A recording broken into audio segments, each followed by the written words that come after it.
Bah quoi? C'est interdit de marcher dans l'eau après l'ouverture de la truite? Bah tiens, regarde.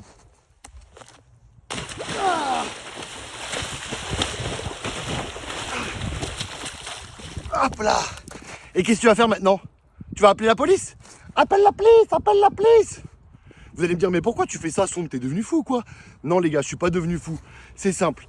Depuis l'ouverture de la truite, je reçois un nombre incalculable de messages de personnes qui me disent que le wading est interdit à l'ouverture de la truite, etc., etc. Je me suis renseigné, chose que, à mon avis, la plupart d'entre vous ne faites pas. Et regardez, c'est juste là.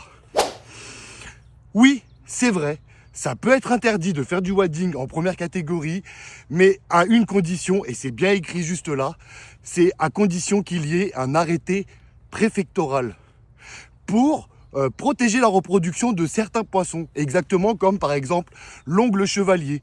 Et c'est bien écrit juste en bas que ça ne s'applique pas sur le territoire national. C'est vraiment des endroits localisés, des rivières spécifiques. Donc si chez vous, c'est interdit, ça ne veut pas dire que c'est interdit partout.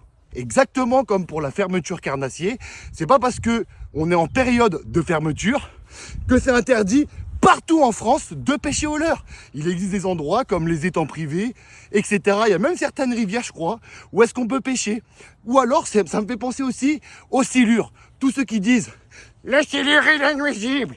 Le silure, il est nuisible. » Ça, c'est juste parce qu'un jour, on leur a dit, leur garde de pêche dans leur étang communal leur a dit « Le silure, il est nuisible. Si vous l'attrapez ici dans l'étang, il ne faut pas le remettre à l'eau. » Et ils pensent que c'est pareil pour toute la France, alors que c'est pas le cas.